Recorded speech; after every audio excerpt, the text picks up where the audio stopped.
ये बताइएगा कि मार्का हक की जो सेलिब्रेशंस हैं वो पाकिस्तान में उरूज के ऊपर हैं, क्योंकि बनता भी है, बहुत जस्टिफाइड है। आप कैसे इस जो मार्का हुआ था, जो जंग हुई पाकिस्तान और भारत के दरमियान, और पाकिस्तान ने जिस तरह से रिटेलिएट किया था और फिर उस स्टैंड ऑफ को जीता भी था, उसके बारे में आप क्या कहेंगे? जी, बिस्मिल्लाहिर्रहमानिर्रहीम, अस्सलाम वालेकुम। सबसे पहले तो आपके नाज़रीन को सलाम, और जितने भी आपके प्रोग्राम में इस वक्त शुरका हैं उनको सलाम। देखिए, ये बड़ा इम्पॉर्टेंट इवेंट था। सबसे इम्पॉर्टेंट चीज़ जो कि इस इवेंट के हवाले से मैं कहना चाहूँगा वो ये कि हमें इस पूरे मामले पर सबसे पहले भारत का शुक्रिया अदा करना चाहिए। अब क्यों मैं कह रहा हूँ कि भारत का शुक्रिया अदा करना चाहिए, क्योंकि देखें, इस इवेंट से पहले, मार्का हक से पहले और बाद में जो इमेज था भारत का वो बिल्कुल चेंज हो गया, और जो इमेज था पाकिस्तान का वो भी बिल्कुल चेंज हो गया। अब इस इवेंट से पहले था क्या इमेज, सारी दुनिया के सामने क्या जो इमेज था वो था कि भारत जो है वो एक बहुत बड़ा मुल्क है, बहुत बड़ा पावर है, कोई 90 बिलियन डॉलर जो है वो खर्च करता है अपने डिफेंस के ऊपर, उसकी जो मिलिट्री जो स्पेंडिंग है वो 90 बिलियन है, और हम कहीं 10 बिलियन डॉलर के करीब भी नहीं खड़े हुए। तो अब एक इमेज था कि जी वो एक बहुत बड़ी पावर है, और जब भी वो पाकिस्तान को चाहे तो पाकिस्तान को फ़ौरन, वो किसी भी चीज़ में उसका मुकाबला नहीं है पाकिस्तान से। पाकिस्तान बहुत पीछे है और भारत बहुत आगे है। तो वो एक खित्ते की एक so called super power type का इमेज उसका बना हुआ था।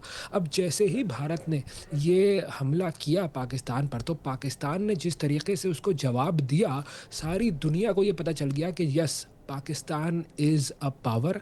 पाकिस्तान को आप ये नहीं कह सकते कि पाकिस्तान चूँकि भारत के मुकाबले में एक डिफेंस पर कम स्पेंडिंग करने वाला मुल्क है, या पाकिस्तान चूँकि जो है वो रकबे के लिहाज से एक छोटा मुल्क है। पाकिस्तान ने बता दिया कि हम मिलिट्री पावर के हिसाब से, माइट के हिसाब से, अपनी स्किल्स के हिसाब से और अपनी फ़ौज के हिसाब से भारत को मुंह तोड़ जवाब दे सकते हैं, और हम भारत से कहीं आगे हैं। तो सबसे पहले तो हमें इस चीज़ पर भारत का शुक्रिया अदा कर देना चाहिए, क्योंकि ट्रू। उसके इस हमले की वजह से पाकिस्तान ने अपना जो इमेज है वो सारी दुनिया के सामने वाजे कर दिया। दूसरी चीज़ जो पाकिस्तान ने सारी दुनिया को ये बता दी वो ये कि देखें, ये जो दुनिया है ना, ये इस वक्त वो दुनिया नहीं रही है कि जिसको हम कहें कि ये यूनाइटेड नेशंस की दुनिया है, या जो इंटरनेशनल पीस मेकर्स हैं उनकी दुनिया है। आप उन पर रिलाय नहीं कर सकते, आप किसी पर भी रिलाय नहीं कर सकते, आपको अपने ऊपर रिलाय करना होगा। और पाकिस्तान ने ये बता दिया कि पाकिस्तान अपने आप पर रिलाय कर सकता है, और ये नहीं होगा कि पाकिस्तान यहाँ वहाँ देखेगा। अगर कोई पाकिस्तान पर हमला करता है तो पाकिस्तान यूनाइटेड नेशंस की तरफ जाएगा, या अमेरिका की तरफ जाएगा, या रूस की तरफ जाएगा।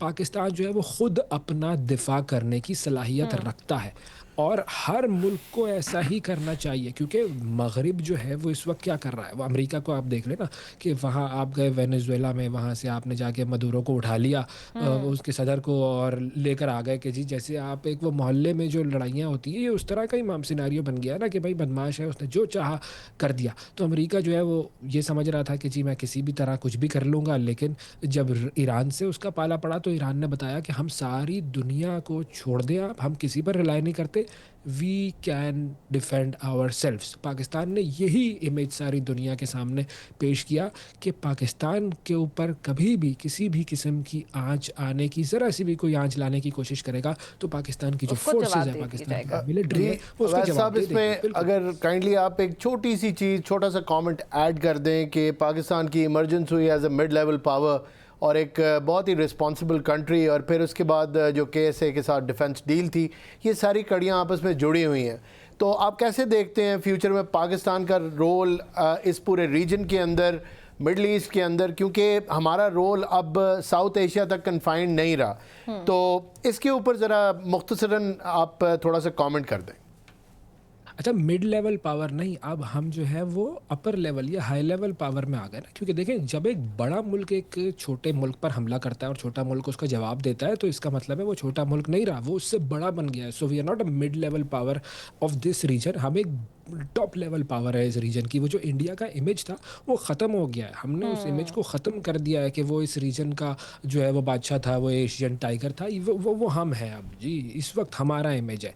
दूसरी चीज़ ये कि इस खित्ते के अंदर हमने दूसरी चीज़ क्या साबित की कि जब जंग की बात होती है तो भी हम अपने आप को आगे रखकर अपना दिफा कर सकते हैं और सामने वाले को मजा चखा सकते हैं। और दूसरा, जब दुनिया में अमन कायम करने की बात होती है तो Pakistan is the key player at this moment. क्योंकि जब बात होती है कि अमेरिका अमेरिका और ईरान की जंग को रुकवाना है तो कौन सा प्लेयर है? इंडिया तो कहीं पर भी नहीं है। इस वक्त जितने भी दुनिया में कॉन्फ्लिक्ट्स चल रहे हैं वो इंडिया से बिल्कुल बिल्कुल दूर है। इंडिया उसमें कहीं भी किसी भी खाते में नहीं आता। इस वक्त पाकिस्तान है जिसकी तरफ दुनिया की नज़रें हैं। और मैं चूँकि कनाडा में हूँ, मैं इस वक्त कैनेडियन न्यूज़ के लिए काम करता हूँ। यहाँ पर जो इमेज इस वक्त पाकिस्तान का है वो बिल्कुल चेंज हो चुका है। दे अल्हम्दुलिल्लाह। नो कि हम एक अल्हम्दुलिल्लाह बिल्कुल बिल्कुल वो जानते हैं कि पाकिस्तान जो है वो इस वक्त नेगोशिएशंस के अंदर बराबर का शरीक है।